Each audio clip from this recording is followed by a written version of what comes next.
Hello everyone, and welcome back to your daily government and financial news update. As always, I'm interested in hearing your thoughts on everything, so make sure to give this video a like, but also leave a comment giving your thoughts on everything that is currently going on. Okay, so in a recent Fox News poll, Americans were polled on how they thought the economy would be 1 year from now. With inflation recently coming in at 9.1% year over year for the month of June, and the very real possibility of a recession, Americans obviously aren't having incredibly high hopes. So in the poll, Americans were asked if they thought the economy would be better or worse 1 year from now, and by a majority of 52% to 42%, Americans said they believed the economy would actually be worse 1 year from now. So not a real great outlook by the majority of Americans. Now, I'm curious what all of you think. 1 year from now, do you think that our economy will have improved, or do you think that things will actually become worse?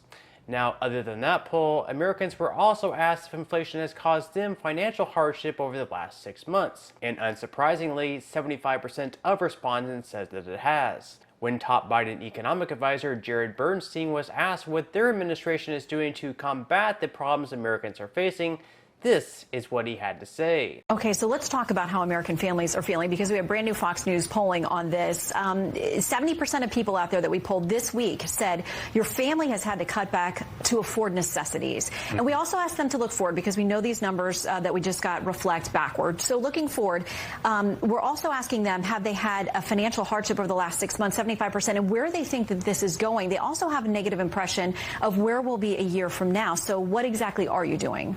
So that's a great question, and I think the key word in there is affordability, okay? Economists like to talk about inflation.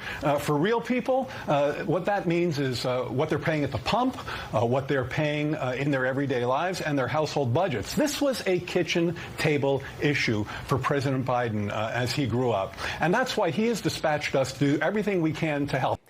Bernstein was then asked about Biden's comments about no one thinking inflation would get this bad. So how exactly did the White House get inflation so wrong? So it's been almost a year to the day since President Biden last year said that no serious economist thought that we would enter a period of unchecked inflation. We were at 5.4% then. We're at 9.1% as of this week. How did the White House get this so wrong?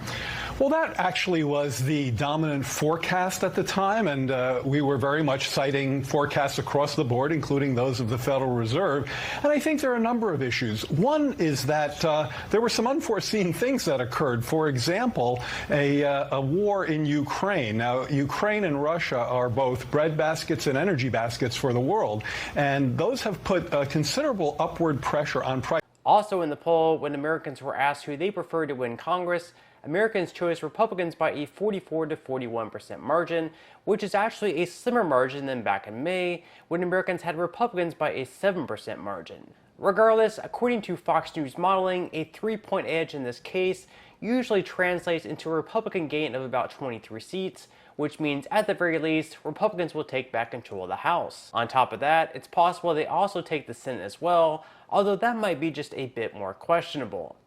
Finally, when Americans were asked if they wanted President Biden to run again in 2024, 71% of them said no. When asked if they would rather have Trump, 60% of Americans also said no. So even though Trump is slightly more popular than Biden at the moment, he still remains deeply unpopular among the majority of Americans. Now, just recently, former President Donald Trump also said that he had already made up his mind about whether or not to make another bid for the White House in 2024.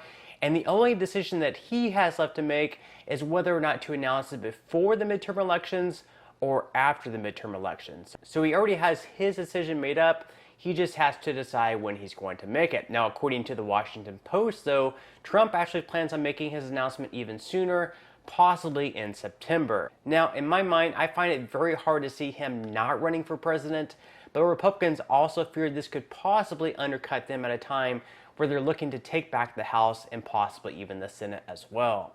But I am curious what all of you think, so in the comment section below, let me know if you would like to see Joe Biden or Donald Trump once again run for president in 2024.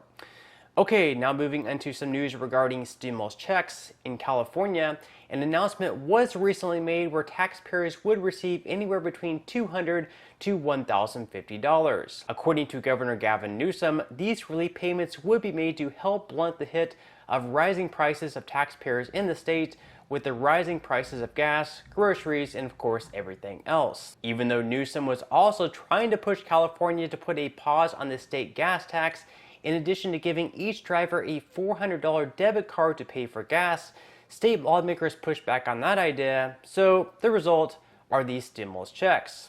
Now, not everyone will be eligible for the payment, so here are some of the requirements that you will need to meet.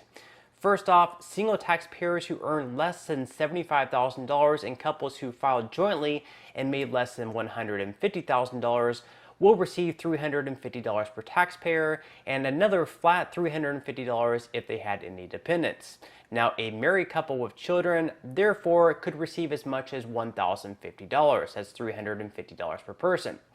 Furthermore, individual filers who made between $75,000 and $125,000 or couples who earn between $150,000 and $250,000 will receive $250 per taxpayer. Plus, if you have any additional dependents, it'll be $250. So this theoretical couple, in this case, if you had one child, they would be able to receive $750 in total. Finally, individual filers who earn between $125,000 and $250,000 or couples who earn between $250,000 and $500,000 would receive $200 each. In this example, a family of three could receive a maximum of $600. Also, in order to receive the stimulus payment, residents must have filed their 2020 tax refund by October 15, 2021, and have lived in the state for at least half of the 2020 tax year, and still be a California resident on the state that the payment is issued. So that's a lot of requirements, and a lot of people have already moved out of the state of California. So if you've already moved out of the state of California, this would make you ineligible for the payment. And finally, you must not have been claimed as dependents in the 2020 tax year. Now, as far as when the payments are expected to go out, at the moment, the Franchise Tax Board projects the money will start to go out in October of this year, so just a few months from now, and the final payments should be sent out at latest by the middle of January next year. That's 2023. Now, if you filed your 2020 California state tax return electronically and received a direct deposit for your refund, you should be able to receive your payment that way. Otherwise, if not, you should receive your payment on a debit card. Okay, now moving on to some money news where Bitcoin has remained relatively steady over the weekend, at the moment hanging onto a price in the low 21,000s. Now back on Thursday, it did surge all the way into the mid 22,000s, so it was sort of an outbreak, but it was unable to break through much higher. Now, markets are once again opening again tomorrow, so investors will also have their eyes peeled to see where stocks go, as trading has been pretty mixed over the last month. Even though the S&P 500 has been down almost 20% year to date, which is a huge amount, over the last month, it's actually up 2.61%. So there are some small positive signs, at least if you look hard enough. Now, that's not to say that we're completely out of the bear market, and there could definitely be more lows to come, but it should be interesting to see how the final half of this year goes. But with that said, with stock prices this heavily discounted, it's definitely not a bad time to start investing, or if you're already investing, to continue dollar cost averaging down. So if you would like to receive 6 free stocks and $5 worth of Bitcoin, I will make sure to pin a comment below where you can receive just that from my partner in Webull. But on that note, I'm going to go ahead and wrap up this video. If you enjoyed the content in today's video and you would like to see more like it, I would encourage you to give this video a like, subscribe to my channel, and also make sure to ring the notification bell. That way you will be the very first to be notified when I do release future videos. And until next time, I hope you have a wonderful day ahead, and I'll see you in the next video.